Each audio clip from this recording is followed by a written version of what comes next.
Hi folks, well I was going to go out today in the kayak, but it was quite nice this morning until the wind picked up, and then about 11 o'clock this morning the wind really got picked up, and this time I had the kayak out of the garage and all the gear sort of half out of the car, so decided, well, since I'm not taking the kayak out as the wind is howling around the place, it's actually not bad at the minute, but when the gusts, it's very squally today, a lot of gusts, and the gusts are pretty ferocious, so I decided we would do a wee bit of work to the kayak, because there's a couple of things I've been unhappy with about where I'd originally set up, on the way I'd set up the Fishfinder. So the Fishfinder I use in my yak is, this thing's about 10 years old, still going strong. It's the old Eagle Cuda 168. Not a huge high resolution fish finder, but for what I've been using over the last years, it's simple, it's easy to use, I like it, and when it packs up, which it inevitably will do, I'll replace it, but until then I'm sticking with it. Though I think Santa might be being nice to me, hopefully, this Christmas, and getting me something that will do as a nice wee backup.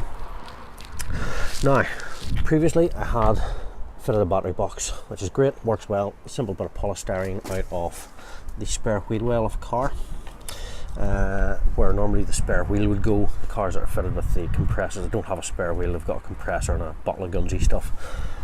That's what that was made out of, an old bit of that polystyrene cut up and bonded together with silicone. Now, that's been in for a while and there's been no change. Previously, the Fishfinder transducer, I've got the mountain bracket on here, had been just siliconed into the hull of the kayak, which a lot of people do. However, I was finding I was having extreme difficulty with loss of sensitivity. Maybe a month after it had been installed, when the silicone fully cured, it was starting to give me issues. It would still work, but a severe loss of sensitivity, and it just wasn't, I'd lost a lot of depth capability with it. So the other thing I had changed is the position where I'd mounted the Fishfinder. Originally the Fishfinder was mounted here, and what I've done is I've plastic welded all the holes closed again, because this Fishfinder had originally those hatches were closed, that they nearly were only a small pot. That is actually one of the pieces that I cut out that was underneath. You see, sliced together in one piece. So I have plenty of spare plastic to do any repairs with a bit of plastic welding, basically melted in, and away you go. So I don't know if I'll be able to get the camera down. I'll not be able to get the camera in the hatch to yet to let you see the inside, but it's a fairly good job. I'll maybe try and get a wee photograph of it later. And it's as strong as the original, no problem. Like, there was a 14mm hole where I'm pushing the finger there, and it's cured, so that's not in a real structural area, but it's just really for waterproofing, and it looks better than a big black grommet. With a wee bit of sanding down, it'll look a lot better. So I've moved the Fishfinder to this location. I did previously have a cleat mounted here, the same as I have the other side. I ended up always only using that one on the other side for the anchor trolley. This one never got used, so I decided we'll move the Fishfinder to there. Instead of it being there, as you can see, it's a lot closer to the seating position, and it should also hopefully be a bit easier to read. So the transducer, I'm not siliconing in anymore, and what I've done is I've used a bit more of my bit of polystyrene, and it is now siliconed inside the hull, so it's completely sealed, it's shaped to the hull and completely sealed inside the hull all the way around. Basically what this is going to be, it's going to be a pot for water.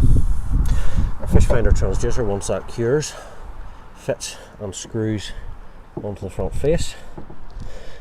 The thing about it is I can actually angle the Fishfinder transducer. Instead of being stuck flat to the hull, I can angle it up or down a wee bit if I want to change where it's looking slightly. Plus the kayak with my big behind on it tends to sit slightly stern down, so it would always be looking a wee bit too far ahead. So hopefully I'll be able to correct for that now with the mounting. Basically this pot here now will get filled with water whenever I'm at the water's edge. The Fishfinder will sit there, the transducer will sit there, scoop a handful of water in there, and away I go. And that'll be enough for the transducer then to shoot through the hull using water to shoot through the hull rather than the bonding of silicone in direct contact. So that should give me much better sensitivity. That's what I used to use on my old fiberglass boat. That was the method I used for shoot through hull on it, and that was a much thicker fiberglass hull. So this should work really well on the kayak. So that's the changes. Maybe give you a few ideas. I will report and let you know how well it works on the kayak, shooting through the plastic hull rather than the fiberglass. And that's about the height of it. To run the cables, by the way, up into a position like this, because obviously the Fishfinder, you can't exactly cut a large hole, drop the whole transducer through and then seal it up again. It's not going to work. So basically it was only a small 14mm hole there, which is the size of the connector plug on the back of the Fishfinder. So pretty much, let's put that back in. What happens there is the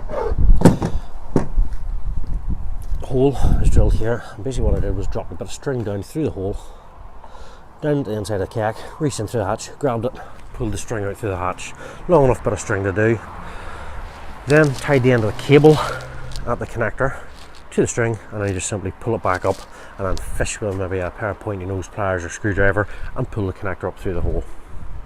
And that's the easy way to get your connector up through. Thanks for watching, guys. Hopefully I'll have a few more videos out soon with me on the water. Let's say I have a kayak trolley nearly completed, homemade trolley. Just have to get it powder coated and then a bit of pipe lagging around it once it's powder coated. Now, just a few other things that I've done. If I can just find my cameras. I have two cameras I mount in the kayak. I don't think I've really showed you them up closer properly before. I've modified the front mounting now. Pretty much I have the rear camera, which is on an old brush shaft, or not brush shaft, sorry, a mop shaft. What I have is the SJ cam mount. I have modified and drilled and mounted a small old head torch I had lying about, which gives me a nice light that sits just over my left shoulder.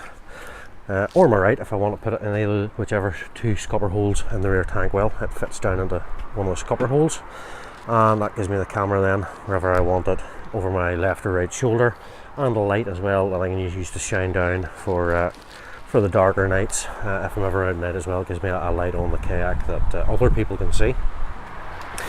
The other one I've been messing about with is the other SJ cam, which has its standard mounting, which fits onto this mounting beside the hatch there. And what I've done is a cheap selfie stick, which had the same thread, 3/8 thread or whatever it is, at the top and at the bottom of the selfie stick, so it just mounts straight in. So now